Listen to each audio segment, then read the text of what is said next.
अस्ट्रेलियाको सिडनी शहर जति अवसर र सम्भावनाको संगमस्थल हो उति नै चुनौतीहरूको महासागर पनि हो। त्यसमाथि बढ्दो महँगीले धनाढ्यदेखि सुनौलो भविष्यको सपना बोकेर आएका लाखौं अन्तर्राष्ट्रिय विद्यार्थीको निद्रा हराम गरिदिएको छ।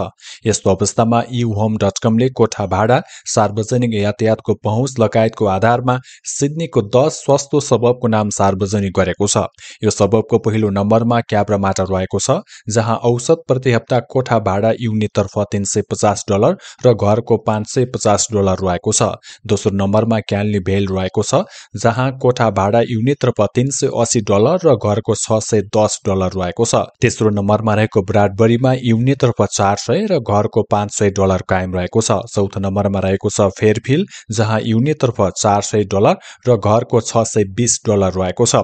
त्यस्तै पाँचौं नम्बरमा मिन्टो रहेको छ, जहाँ $430 रहेको छ युनिट तर्फ र घरको $580 कायम रहेको छ। छैटौं नम्बरमा माउन्ट ड्रुथ रहेको छ, जहाँ युनिट तर्फ $445 र घरको भाडा $550 रहेको छ। सातौं नम्बरमा मकाउरे फिल रहेको छ, जहाँ प्रति युनिट $460 रहेको छ। त्यस्तै आठौं नम्बरमा क्याम्पेल टाउन रहँदा कोठा भाडा $480 र घरको $530 रहेको छ। सूचीको नवौं नम्बरमा लिभरपुल र 10औं स्थानमा ब्ल्याक टाउन परेका छन्। यी दुई सबबमा कोठा भाडा क्रमशः $480 र $520 कायम रहेको छ।